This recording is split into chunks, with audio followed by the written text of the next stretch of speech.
말씀 우리 시간에 사무엘하 4장입니다. 사무엘하 4장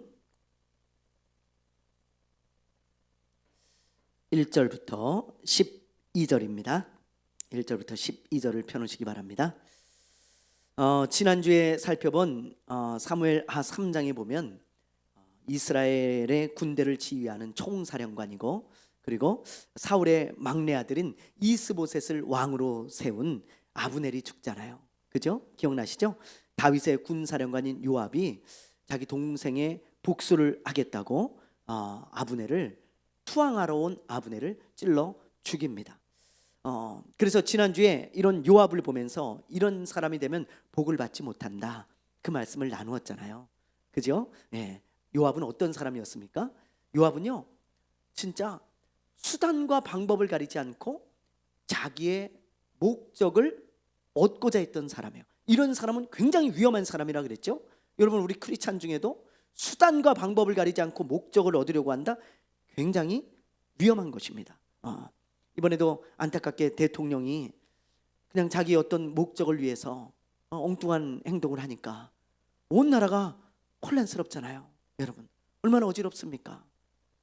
목적을 얻으려고 해도 수단과 방법을 잘 가려야지. 그렇지 않으면 정말 죄도 범할 수 있고요, 때로는 악도 범할 수 있고 잘못을 저지를 수가 있는 거예요. 이 요압이 자기 목적을 이루기 위해서 그냥 마음대로 하잖아요.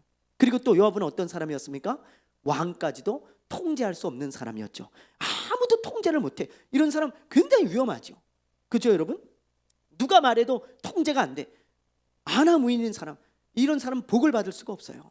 옆에 누가 있고 싶지 않고 함께하고 싶지 않습니다, 이런 사람은. 그래서 다윗도 요압이 최측근이었잖아요. 여러분, 이 사무엘 상하를 보세요. 다윗은 요압과 평생을 함께했어요.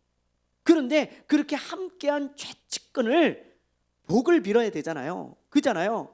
우리 성도들이 지금 함께 신앙생활하고 있으니까 서로 얼마나 기도해주고 얼마나 복을 빌어줍니까? 하나님, 우리 아무개 집사님, 아무개 권사님, 하나님 복을 주십시오, 긍휼히 여겨주십시오. 우리가 함께 기도하잖아요. 이런 관계가 돼야 되는데 다윗은 요압을 생각할 때 복을 빌 수가 없는 거예요. 오히려 어떻게 합니까? 저주를 하죠. 저주를. 그래서 무시무시한 저주를 하는 것을 보게 되어집니다. 우리가 이런 사람이 된다면 얼마나 안타깝겠어요. 우리는 요압과 같은 사람이 되면 안 됩니다. 여러분, 그게 이제 지난주 사무엘하 3장의 내용이었어요. 자, 오늘 이제 4장인데요. 아브넬이 이렇게 죽죠. 죽었다는 소식을 누가 가장 먼저 들었을까요? 이스보셋이 가장 먼저 듣습니다. 자, 그 소식을 들은 이스보셋의 마음이 어땠는지 우리 1절 말씀을 한번 읽어보겠습니다. 자, 우리 1절 시작. 사울의 아들 이스보셋은 아브넬이 에불론에서 죽었다 함을 듣고 손에 맥이 풀렸고 온 이스라엘이 놀라니라. 이스보셋은 아브넬이 죽었다는 소식을 듣고요, 손에 뭐가 풀렸어요? 예? 맥이 풀렸다 그랬죠. 여기서 맥이 풀렸다는 말은 원어적인 의미로 손에 힘이 풀어졌다, 그 말입니다. 그러니까는 이것은 어떤 비유적인 말이죠. 여러분, 손에 힘이 없어졌다는 게 아니고 아주 크게 낙심하고 절망하고 있다는 것입니다. 그렇다면 이스보셋은 아브넬이 죽었다는 소식을 듣고 왜 절망하고 낙심했을까요? 여러분, 왜 그랬을까요? 제가 오늘 이 1절 말씀을 보면서 깊이 묵상해 봤어요. 왜 그랬을까? 네, 이유는 딱 하나예요. 아브넬을 지나치게 의지했기 때문이에요. 여러분, 자, 아브넬이 죽었어요. 이제 나와 우리나라를 지키던 군사령관이 죽었구나. 그럼 나는 누가 지켜주지? 우리나라는 누가 지켜주지? 그러다 보니까 절망하고 낙심이 찾아온 거예요. 깊은 절망과 낙심 가운데 빠져있는 이 이스보셋을 보게 되어집니다. 하나님보다 아브넬을 더 의지했던 것입니다. 여러분, 제가 이 말씀을 묵상하다가요, 그래, 나도 하나님보다 뭔가를 더 의지하면 언젠가는 내가 절망할 때가 오는구나, 그걸 제가 깊이 깨닫게 되었어요. 그리고 저를 돌아봤어요. 그래, 맞아. 내가 하나님보다 다른 것을 더 의지했을 때 그것이 사라지면 내가 얼마나 절망했나, 내가 얼마나 낙심했나, 그걸 돌아보니까 그게 참 어리석은 행동이더라고요. 믿는 자로서. 여러분, 우리는 하나님보다 다른 것을 더 의지하면 반드시 절망할 때가 옵니다. 그것은 언젠간 사라지기 때문이에요. 하나님을 의지하는 사람들은 언제나 소망이 있어요. 하나님을 의지해야 합니다. 하나님을 더욱 의지하는가, 다른 것을 더욱 의지하는가, 그게 다윗과 이스보셋의 차이였어요. 이스보셋은 북이스라엘의 왕이고, 그렇죠? 11지파의 왕이었고, 다윗은 한 지파의 왕이었지만 이 다윗과 이스보셋의 차이는 뭐 다른 게 아닙니다. 뭐 능력의 차이, 뭐 지혜의 차이, 뭐 그런 건 성경이 전혀 언급하고 있지 않아요. 어떤 차이냐? 다윗은 하나님을 의지하는 사람이었고 이스보셋은 하나님보다 사람을 더 의지했던 사람이었다. 그렇게 지금 말씀하고 있는 거예요. 자, 여러분, 다윗이 어떻게 하나님을 의지했는지 우리 한번 봅시다. 자, 우리 2절부터 8절까지 말씀을 우리 한번 쭉 읽어볼게요. 2절부터 8절까지 제가 한 절, 여러분들이 한 절 읽어보겠습니다. 사울의 아들 이스보셋에게 군 지휘관 두 사람이 있으니 한 사람의 이름은 바나요, 한 사람의 이름은 레갑이라. 베냐민 족속 부에롯 사람 림몬의 아들들이더라. 부에롯도 베냐민 지파에 속하였으니 일찍이 부에롯 사람들이 기타임으로 도망하여 오늘까지 거기에 우거함이더라. 사울의 아들 요나단에게 다리 저는 아들 하나가 있었으니 이름은 무비보셋이라. 전에 사울과 요나단이 죽은 소식이 이스라엘에서 올 때에 그의 나이가 5살이었는데 그 유모가 안고 도망할 때 급히 도망하다가 아이가 떨어져 절게 되었더라. 부에롯 사람 림몬의 아들 레갑과 바나가 길을 떠나 볕이 쬐을 때쯤에 이스보셋의 집에 이르니 마침 그가 침상에서 낮잠을 자는지라. 레갑과 그의 형제 바나가 밀을 가지고 온 채하고 집 가운데로 들어가서 그의 배를 찌르고 도망하였더라. 그들이 집에 들어가니 이스보셋이 침상 위에 누워 있는지라. 그를 쳐 죽이고 목을 베어 그의 머리를 가지고 밤새도록 아라바 길로 가 헤브론에 이르러 다윗 왕에게 이스보셋의 머리를 들이며 아뢰되 왕의 생명을 해하려 하던 원수 사울의 아들 이스보셋의 머리가 여기 있나이다. 여호와께서 오늘 우리 주 되신 왕의 원수를 사울과 그의 자손에게 갚으셨나이다 하니. 자, 여기 보면요, 이스보셋이 암살당하는 사건이 나오잖아요. 누가 암살을 하냐면 이 아브넬 밑에서 일하던 군 지휘관 2명이 있었어요. 레갑과 바나라는 사람인데요, 이 사람 2명이 형제입니다. 이 두 형제가 연합을 해가지고 이스보셋을 암살을 한 거예요. 이 사람들은 이제 군 지휘관이니까 뭔가 일을 하러 온 척을 하고요, 왕이 낮잠을 자는 틈을 타가지고 왕을 찔러 죽이고 목을 베어가지고 다윗에게 가져가게 되는 것입니다. 아마 이들은 이런 생각을 했을지 몰라요. 전에 여러분 기억나실 거예요. 다윗에게 사울의 죽음을 전해준 사람이 있잖아요. 청년이었잖아요. 그 청년이 와가지고 다윗에게 사울이 죽었습니다, 사울이 죽여달라 그래서 내가 죽였습니다 그러면서 거짓말로 보고를 하고 뭔가 상을 얻고 한 자리 얻으려고 그랬던 거 여러분 기억나시죠? 근데 아마 이 레갑과 바나도 똑같은 마음이었던 것 같아요. 이제 전세가 다윗에게 기울었다, 아브넬도 다 죽었고 이제 다윗이 이 나라를 분명히 차지할 건데 우리가 먼저 손을 써서 한 자리 좀 얻어보자, 상을 좀 타보자, 다윗의 마음을 좀 얻어보자. 아마 100% 그런 마음이었어요. 그래가지고 이스보셋을 이제 암살하기로 마음을 먹고 두 형제가 짜고 이스보셋을 죽여가지고 그 머리를 가지고 다윗에게 간 거죠. 그런데 여러분, 다윗을 몰라도 한참 몰랐잖아요. 그렇죠? 다윗이 그 사울의 죽음을 전해준 청년을 죽였듯이, 그죠? 이 사람들을 어떻게 하는지 우리 한번 봅시다. 자, 우리 9절부터 12절까지 말씀을 한번 볼게요. 자, 9절부터 12절까지 우리 한번 읽어보겠습니다.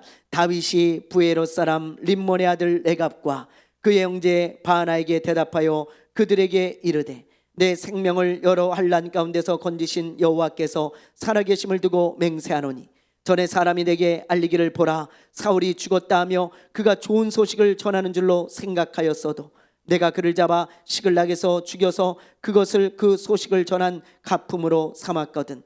하물며 악인이 의인을 그의 집 침상 위에서 죽인 것이겠느냐.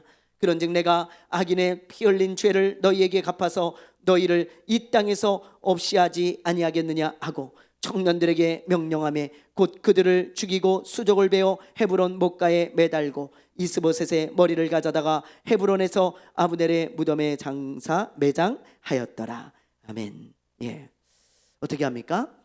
이전에 사울이 죽었다는 소식을 전해준 청년에게도 내가 그의 죄를 물어서 죽였는데 하물며 너희는 아무런 죄 없는 이스보셋을 죽였다. 그는 너희의 왕이다.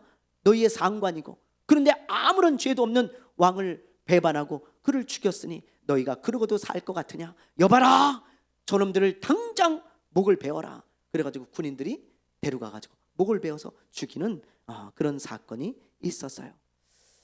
여러분, 이게 이제 사무엘 하 4장의 사건인데요. 이스보셋이 죽임을 당한 그런 사건. 근데 우리가 여기서 이제 주목해야 될 말이 있어요. 다윗이 하나님을 어떻게 의지했는가? 다윗 스스로 고백하고 있어요. 자, 우리 9절 말씀을 한번 볼게요. 9절 한번 읽어봅니다. 시작. 내 생명을 여러 환난 가운데서 건지신 여호와께서 살아계심을 두고 맹세하노니. 네, 보세요. 9절 여기 보세요. 내 생명을 여러 환난 가운데서 건지신 여호와께서 살아계심을 두고 맹세하노니. 그렇게 지금 고백하고 있잖아요. 여러분, 이 말씀을 보면 다윗이 누구를 가장 의지하고 있고 누구를 더욱 의지했는지 우리가 분명히 알 수 있죠. 다윗은 이렇게 고백하지 않았어요. 내 생명을 여러 환난에서 건져준 어떤 장군이, 내 생명을 여러 환난에서 건져준 어떤 권세가, 돈이, 그렇게 고백하지 않고 내가 고난 가운데, 환난 가운데 있을 때 오직 하나님이 나를 지켜주시고 건져주셨다. 그래서 나는 그 하나님을 의지하며 여기까지 왔다. 그렇게 다윗이 지금 그 레갑과 바하나 앞에서 그렇게 고백하고 있는 것을 우리가 보게 되어지는 것입니다. 이처럼 다윗은 하나님을 가장 의지하는 사람이었고요, 고난이 찾아올수록 더욱 하나님을 의지하고 붙드는 사람이었습니다. 그래서 다윗은 고난 중에도 지나치게 절망하거나 낙심하지 않았어요. 이스보셋은 사람을 하나님보다 더 의지했기 때문에 그 사람이 죽으니까 그렇게 절망하고 손에 힘이 풀린 거예요. 그러나 다윗은 지금 고백처럼 하나님을 더욱 붙들고 하나님을 의지하기 때문에 다윗은 잠시 잠깐 고난을 당하고 환난을 당하지만 그는 깊은 절망 가운데 빠지지 않고 다시 일어날 수가 있고 소망을 얻을 수가 있었던 것입니다. 자, 여러분, 우리가 지난번에 나눈 말씀인데 우리 사무엘상 30장 6절 말씀 우리 한번 다시 읽어볼게요. 시작. 백성이 각기 자녀들을 위하여 마음이 슬퍼서 다윗을 돌로 치자 하니 다윗이 크게 궁급하였으나 그 하나님 여호와를 힘입고 용기를 얻었더라. 보세요, 제가 굉장히 좋아하는 말씀인데요, 이 다윗과 함께하던 사람들이 돌로 들어서 치려고 그러잖아요. 시글락이 불탔어요. 자기 자녀들과 자기 아내를 다 빼앗겼습니다, 아말렉 족속에게. 그러니까 눈이 뒤집혀가지고 다윗을 돌로 쳐 죽이려고 그래. 다윗의 마음을 생각해 보세요. 얼마나 어려웠을까. 만약에 우리 성도들이 갑자기 돌변해가지고 저에게 돌을 던진다, 돌로 쳐 죽이려고 그런다, 저를 제일로 힘든 일인 것 같아요. 제일로 나와 함께하는 사람들이 나를 죽이려고 한다는 건, 이건 경험해보지 않은 사람은 모르는 고통일 것 같아요. 근데 다윗이 그걸 겪었거든요, 그런 고난과 환난을. 근데 다윗은요, 하나님을 의지하는 사람이잖아요. 보세요, 그의 하나님 여호와를 힘입고 용기를 얻었더라. 깊은 절망 가운데 빠지지 않는 거예요. 왜? 하나님을 힘입고, 이건 의지했다는 뜻이에요. 하나님을 의지하고 용기를 얻었더라. 만약에 다윗이 자기와 함께하고 있던 어떤 사람을 의지했더라면 그 사람이 돌을 들어가지고 자기를 치려고 할 때 깊은 절망에 빠졌겠죠. 그렇죠? 자기를 돌로 치려고 그러는데 어떻게 절망하지 않겠어요? 그런데 하나님을 의지하니까 용기를 다시 얻잖아요. 여러분, 하나님을 의지하면 왜 소망이 있는 줄 아세요? 이 세상의 모든 것은 아까도 얘기했지만 다 사라집니다. 사람도 언젠가는 나를 떠나가요. 사람도요, 언젠가는 여러분 죽잖아요. 나를 떠나가고요. 또 돈도 권력도 모든 것도 다 사라질 때가 옵니다. 그러면 그때 절망하는 거예요. 낙심하는 거예요. 그러나 하나님은 영원히 계신 분이세요. 어제나 오늘이나 영원토록 영원히 계신 분입니다. 그 하나님이 나를 사랑하세요. 때로는 내가 잘못해가지고 나를 책망할 때도 있고 나를 징계할 때도 있지만 하나님은요 변함없이 나를 사랑하는 분이세요. 그분은 나를 떠나지 아니하고 언제나 나와 함께 하시면서 나를 이끌고 계시는 나의 아버지라고요. 아버지. 나와 아버지는 뗄래와 뗄 수 없는 사랑의 관계인 것입니다. 떨어질 수가 없어요. 그래서 여러분 하나님을 의지하는 자들은 소망이 있는 거예요. 그 하나님이 언제나 우리를 사랑하시기에 우리를 도와주시지 않겠어요? 그러므로 여러분 오늘 이런 말씀을 보면서 그래 내가 이스보셋이 되지 말고 다윗이 돼야 되겠다. 다윗이 하나님을 더욱 의지하는 사람이 되어야지. 그런 마음을 가지고 그런 믿음을 가지고 하나님을 의지하며 살아간다면 여러분 다윗처럼 크게 군급하고 환난이 오고 어려움이 와도 깊은 절망 가운데서 신음하지 않을 거예요. 다시 일어날 수 있고 하나님을 바라보며 소망과 용기를 얻게 되어질 것입니다. 하나님을 더욱 의지하는 하나님의 사람들 되시기를 주님의 이름으로 축원합니다. 축원합니다. 자, 이렇게 이제 이스라엘의 왕이었던 이스보셋이 죽자 이스라엘의 여러 지파의 장로들이 다윗을 찾아와요. 왜 찾아왔을까요? 이제 이스라엘의 왕이 죽었잖아요. 이제 다윗에게 당신이 우리의 왕이 되어 주시오. 그렇게 이제 요청을 하기 위해서 온 것입니다. 이스라엘 장로들도 다 알아요. 아, 그래. 다윗이 왕이 되어야 되겠구나. 하나님이 저 사람을 왕으로 세웠지. 그걸 알고 찾아온 것입니다. 자, 1절에서 2절을 한번 볼게요. 5장 1절 2절 시작. 이스라엘 모든 지파가 헤블론에 이르러 다윗에게 나와 이르되 보소서 우리는 왕의 한 골육이니이다. 전에 곧 사울이 우리 왕이 되었을 때에도 이스라엘을 거느려 출입하게 하신 분은 왕이시었고 여호와께서도 왕에게 말씀하시기를 내가 내 백성 이스라엘의 목자가 되며 내가 이스라엘의 주권자가 되리라 하셨나이다 하니라. 예. 장로들이 찾아와서 그러잖아요. 다윗 선생님 왕이죠. 다윗 왕이시오. 우리까지 통치해 주십시오. 당신이 유다만 통치하지 마시고 온 나라의 왕이 되어 주십시오. 하나님이 당신을 온 나라의 왕으로 세운 것을 우리가 알고 있습니다. 그러니 이제 우리의 왕이 되어 주십시오. 그러면서 온 나라의 왕으로 추대를 하게 되어집니다. 그리고 이제 다윗이 그 추대를 받아들여서 드디어 대관식을 하는 거예요. 임명식을 합니다. 자, 우리 한번 볼게요. 3절 읽어봅니다. 시작. 이에 이스라엘 모든 장로가 헤브론에 이르러 왕에게 나오매 다윗 왕이 헤브론에서 여호와 앞에 그들과 언약을 맺음에 그들이 다윗에게 기름을 부어 이스라엘 왕으로 삼으니라. 예. 이제 이스라엘 장로들이 다윗에게 기름을 부어서 온 이스라엘의 왕으로 삼죠. 대관식을 했다 이 말입니다. 5절에 보면 유다를 통치한 기간이 7년 반이에요. 그리고 온 이스라엘을 통치한 기간이 33년이었다. 그렇게 말씀하고 있습니다. 그래서 총 40년간 다윗이 유다와 이스라엘의 왕이 되어져요. 30세의 왕이 되어져 가지고요 40년간 통치를 하게 되어집니다. 다윗이 왕이 될 거라고 하나님이 말씀하신 때가 여러분 다윗이 몇 살 때입니까? 네? 15에서 7 정확한 나이는 몰라요. 그러나 15에서 17이라고 학자들이 보고 있거든요. 10대 중반이나 후반입니다. 그러니까 여러분 다윗이 지금 이 감격스러운 순간 하나님의 말씀이 이루어지는 이 순간 온 나라의 왕이 되는 이 순간이 몇 살이냐면 바로 38살쯤이에요. 그러니까 여러분 몇 년이 흐른 거예요? 20여 년이 흐른 것입니다. 20여 년이. 우리가 이 말씀을 보면서 그런 것을 알 수 있죠. 예. 여러분 누차 우리가 여기까지 말씀을 이렇게 보면서 제가 여러분에게 많은 이야기를 했지만 또 이야기를 합니다. 하나님의 말씀은 반드시 때가 되면 이루어져요. 여러분 보세요. 다윗이 그토록 도망을 다니면서 사울을 피해 다니고 쫓겨다녀서 무슨 저 사람이 왕이 되겠어? 블레셋 왕들도요 그렇게 생각했잖아요. 그리고 다윗의 망명을 받아줬잖아요. 야, 무슨 다윗이 왕이 되겠냐, 저렇게 쫓겨다니는 사람이 정치적으로 실패해가지고 쫓겨다니는 저 사람 왕 못 된다. 그래서 자기네들이 그냥 쓰겠다고 받아주는 사람이 다윗이에요.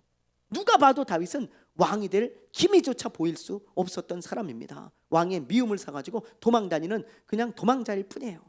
그런데 보세요, 20여 년이 지난 후에 하나님의 말씀이 반드시 이루어지잖아요.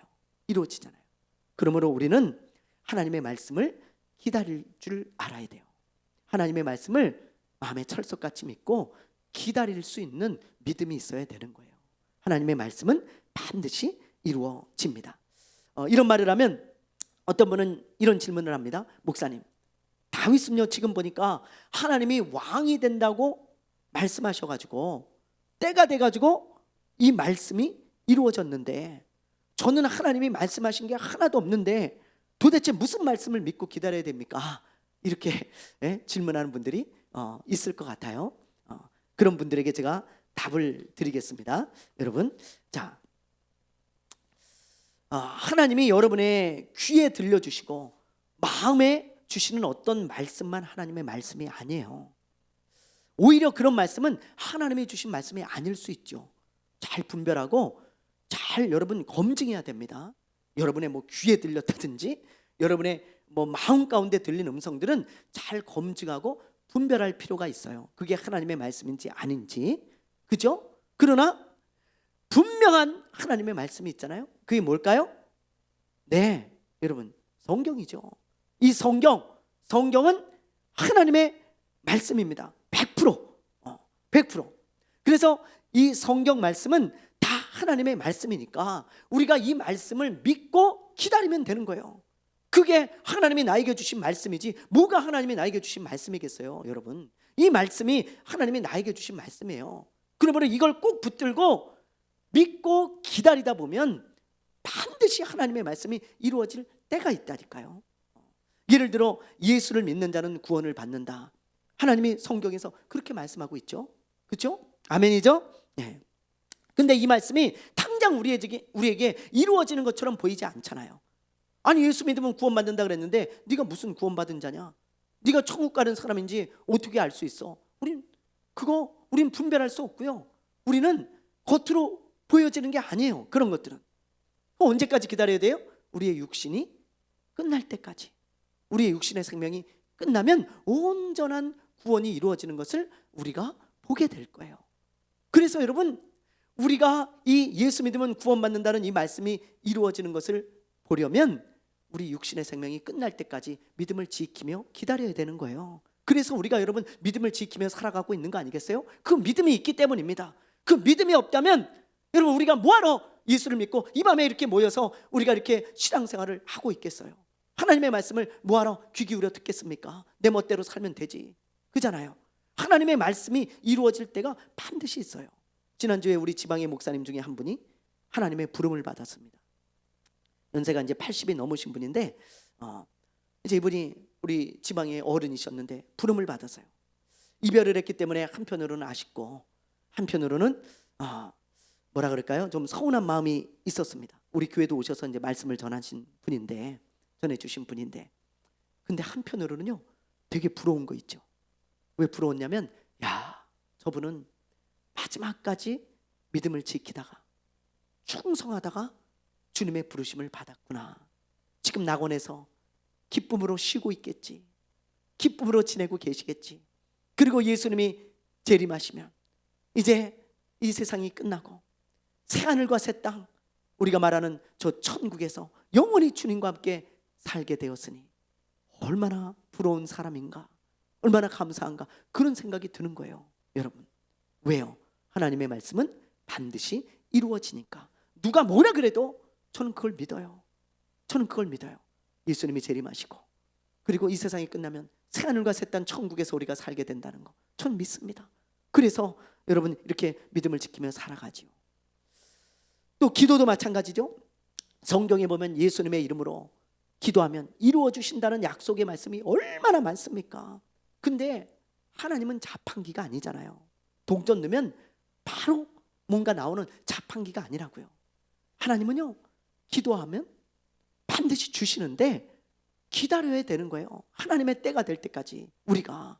그래서 여러분, 우리가 이런 말씀을 믿고 하나님의 때가 될 때까지 기다리면 반드시 이루어지는 것을 볼 거예요. 다윗은 20년 만에 이루어졌잖아요. 아브라함은 25년 만에, 요셉은 13년 만에 이루어졌어요. 조지 밀러 목사님은 한 친구를 구원하기 위해서 무려 60년을 기도했다잖아요. 60년을. 야, 놀랍지 않습니까?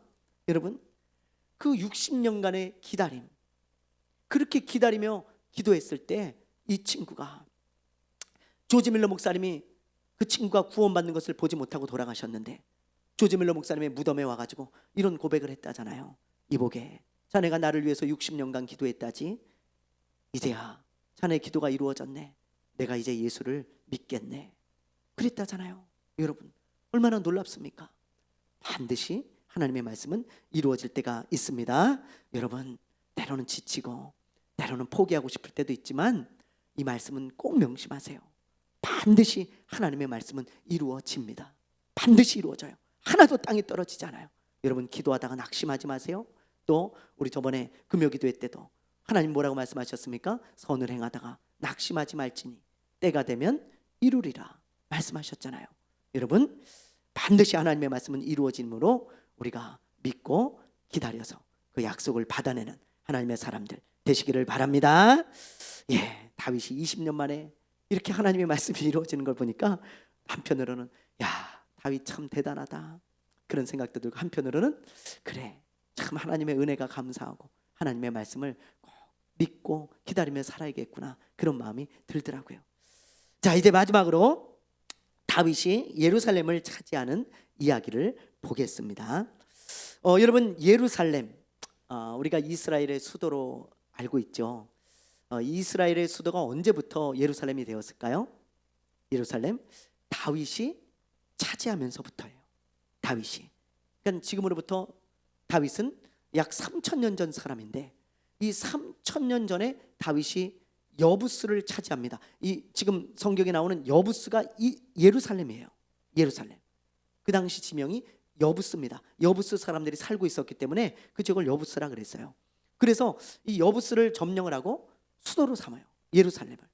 그래서 그때부터 3,000년 전부터 이스라엘의 수도는 예루살렘입니다. 여러분, 역사가 깊은 수도예요. 자, 지금도 이스라엘의 수도는 예루살렘입니다. 여러분 보세요. 자, 여기가 이제 가자 지구입니다. 여기서 지금 이제 하마스하고 이스라엘이 지금 전투를 하고 있죠. 이제 완전히 초토화됐는데 여기가 지금 어떻게 될지 몰라요. 아마 지금 돌아가는 상황으로 봐서는 이스라엘이 아마 통치를 하든 아니면 하마스가 아닌 다른 어떤 세력이 통치를 하게 될 것 같아요. 하마스가 통치를 하는 것을 이스라엘이 그냥 놔두지 않습니다. 협상 조건에도 하마스가 물러나는 거예요. 그래서 아마 끝까지 허락을 하지 않을 것 같아요. 어떻게 될지 모르겠지만 어쨌든 여기 이제 좀 초토화가 됐고요. 여기가 이제 가자지구, 이제 성경에 나오는 가사입니다. 가사.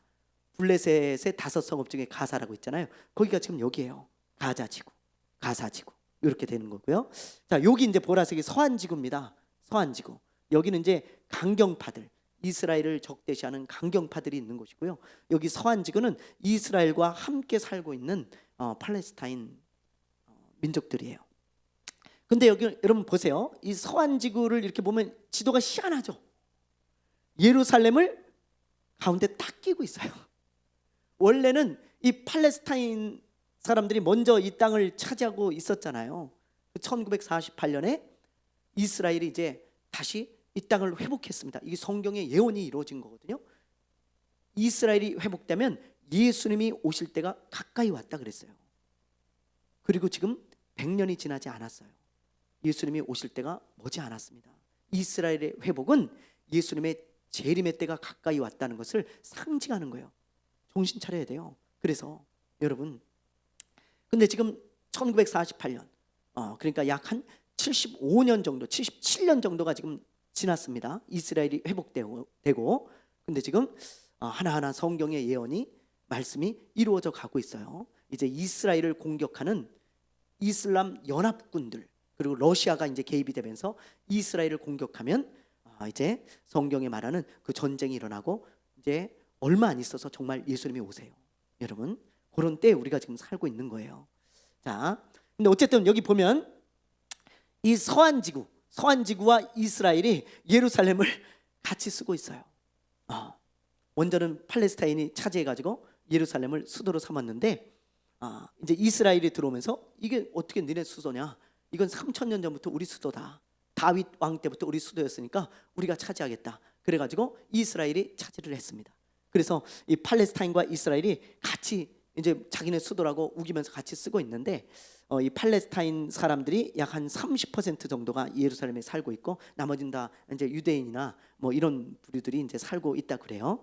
어쨌든 이렇게 이제 겹쳐서 지금 쓰고 있는데 이 예루살렘은 예로부터 가장 분쟁이 많은 지역이에요. 얼마나 여러분 이런 것들이 문제가 힘들겠습니까? 그렇죠? 이스라엘은 절대로 이 예루살렘을 빼앗길 수 없다는 거예요. 이스라엘은 예루살렘에 집착합니다. 다윗 때부터 우리 수도였기 때문에 하나님이 주신 수도다. 그래서 우리는 이 예루살렘을 절대로 너희들에게 양보할 수 없다. 예루살렘만큼은 절대 양보를 안 해요. 집착하고 있죠. 그게 바로 이제 이런 문제들이 있기 때문이에요. 다윗이 3,000년 전부터 예루살렘을 점령해서 수도로 삼았기 때문입니다. 그래서 팔레스타인이나 이슬람 세력들이 아무리 자기네 땅이라고 우겨도 절대 내어주지 않아요. 전쟁도 불사하고 있어요. 그렇죠? 예. 이렇게 중요한 예루살렘을 이제 어떻게 탈환하게 되었는가, 어떻게 차지하게 되었는가, 그 내용이 이제 사무엘하 5장 6절부터 10절까지 말씀해 보면 나옵니다. 자, 우리 6절 말씀을 우리 한번 볼게요. 6절 시작. 왕과 그의 부하들이 예루살렘으로 가서 그 땅 주민 여부스 사람을 치려 하매 그 사람들이 다윗에게 이르되 내가 결코 이리로 들어오지 못하리라. 맹인과 다리 저는 자라도 너를 물리치리라 하니 그들 생각에는 다윗이 이리로 들어오지 못하리라 함이나. 예. 여기 보면 예루살렘 지역에 누가 살고 있어요? 누가요? 예, 그 땅 주민인 여부스 사람이 살고 있잖아요. 여부스는 이스라엘 백성들이 가나안 땅에 들어갔을 때부터 살고 있던 가나안의 7족속 중에 한 족속이었습니다. 여러분 7족속 생각나세요? 자, 보세요. 이제 우리 출애굽기를 민수기를 생각해 보세요. 보세요. 여기 헷 족속, 아모리, 여부스, 브리스, 히위, 가나안, 기르가스, 뭐 아모리족 이런 족속들이 이제 이렇게 적과 꿀이 흐르는 가나안 땅에 살고 있었어요. 그래서 이스라엘 백성들이 광야를 거쳐서 이 가나안 땅에 들어와서 여기를 차지하고 이스라엘을 세우잖아요. 그럴 때 여부스족이 여기 지금의 예루살렘입니다. 예루살렘 지역에 살고 있었다 이 말이에요. 근데 여기를 이 민족을 다 몰아내고 이스라엘 백성들이 이제 차지를 했어야 되는데 다 몰아내지 못하잖아요. 그리고 유독 이 여부스족은 다 몰아내지 못했어요. 왜 그랬느냐? 이 지역은요 천혜의 요새였습니다. 천혜의 요새. 그래서 이 적들이 침공을 해도 이길 확률이 많지가 않다고 그래요. 자, 예를 들어 여러분 보세요. 이 예루살렘은요 해발 800m에 있어요. 해발. 바다의 높이가 해발이라 그러잖아요. 바다의 높이로부터 약 800m 이렇게 높은 곳에 있습니다. 여기 보면 지금 대관령하고 비슷해. 우리나라 대관령 엄청 높잖아요. 그러니 여러분 여기를 공격하려면 여기를 치고 올라가야 되는데 이거를 올라가는 게 쉽습니까? 이거 어려워요, 여러분. 더군다나 이 예루살렘 사방에는요 골짜기들이 다 있어요. 뭐 흰놈 골짜기, 무슨 골짜기. 그래가지고 길이 굉장히 험하고 푹푹 들어가는 지형들이 있습니다. 막 협곡들이 막 있어요. 얼마나 공격하기 어려운 지역인지 몰라요.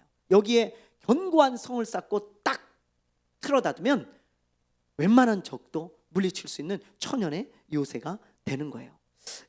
여러분 견고한 성 하나만 있어도 많은 적을 무찌를 수가 있거든요. 예를 들어 안시성 같은 경우를 보세요. 안시성. 예. 중국의 당나라가 고구려를 침략했을 때 다른 성들을 다 이겼는데요. 이 안시성 하나를 못 이겨가지고 졌어요. 안시성. 이 성 하나를 딱 잘 지키면 아무리 많은 적이 몰려와도 이길 수 있는 거예요. 이 양만춘 장군이 이 안시성을 딱 사수해내니까 당나라군이 쳐들어왔다가 다시는 고구려를 공격하지 말아라. 그리고는 도망갔다 그러잖아요. 예. 여러분 바로 그런 거예요. 예루살렘이 딱 그랬습니다. 천혜의 요새예요. 딱 지키고 있으면 적이 쉽게 이길 수 없는 그런 요새였어요. 그러니까 여부스 족속 사람들이 그렇게 잘 버티고 있었죠. 그리고 굉장히 교만했어요. 어떤 적도 우리 쳐들어와서 이길 수 없어, 이런 교만함이 쌓이고 쌓여 있던 거예요. 그래가지고 여러분 다윗에게 어떤 말을 하는지, 자 6절에 보면 잘 나와 있죠. 6절을 다시 한번 보세요. 자 이렇게 되어 있습니다. 다윗에게 뭐라 그랬냐면, 여부스 주민들이 다윗에게 이르되 내가 결코 이리로 들어오지 못하리라. 교만한 거예요. 너는 절대 우리를 이기지 못해. 그러면서 뭐라 그래요? 맹인과 다리 저는 자라도 너를 물리치리라 하니, 이는 그들 생각에는 다윗이 이리로 들어오지 못하리라 함이나 그랬죠. 그러니까 다윗, 네가 아무리 강력해도 우리 이 천년의 요새 예루살렘 성은 절대 너희들 이길 수 없어. 맹인과 다리 저는 저 장애인들이 이 성을 지켜도 너희 못 들어올걸? 그렇게 비난하고 조롱하고 그렇게 뭐라 그럴까요? 놀린 거예요. 그러나 여러분 결과가 어떻게 됐을까요? 어떻게 됐을까요? 자 우리 7절을 한번 볼게요. 7절 시작. 다윗이 시온 산성을 빼앗았으니 이는 다윗 성이더라. 다윗이 결국 빼앗죠. 놀랍지 않습니까? 네, 보기 좋게 이 여부스 족속을 몰아내고 다윗이 예루살렘을 차지하고 그 이름을 다윗성이라고 아예 붙여버리게 되는 거죠. 그리고 9절에 보면 수도를 예루살렘으로 옮겨요. 그때부터. 그리고 성을 더 견고하게 쌓아서 적들의 침입에 대비를 하게 되어집니다. 자 이렇게 다윗은 견고한 성에 살고 있는 여부스 사람과 싸워서 이겼는데, 다윗이 어떻게 이길 수 있었을까요? 여러분 어떻게 이길 수 있었을까요? 네, 그 이유를 성경은 이렇게 말하고 있어요. 전술이 좋아서도 아니고 무기가 좋아서도 아니다.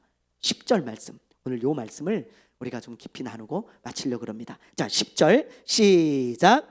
만군의 하나님 여호와께서 함께 계시니 다윗이 점점 강성하여 가니라.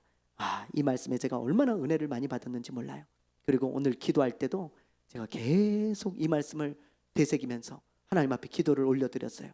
하나님, 만군의 하나님 여호와께서 함께 계시니 이강근 목사가 점점 강하여 가니라. 하나님 그렇게 되게 해주십시오. 만군의 여호와 하나님께서 함께 계시니 친구들 교회 성도들이 점점 강하게 되니라. 그렇게 되게 해주십시오. 만군의 여호와 하나님이 함께 하시니 친구들 교회가 점점 강하여 지니라. 하나님 그렇게 되게 해주십시오. 제가 얼마나 기도하며 하나님께 이 기도를 올려드렸는지 몰라요. 여러분 다윗이 어떻게 이겼냐? 전술이 좋아서도 아니고 무기가 좋아서도 아니에요. 그럼 다른 민족들은 왜 예루살렘을 차지하지 못했어요? 왜 이스라엘 백성들이 예루살렘을 차지하지 못했을까요?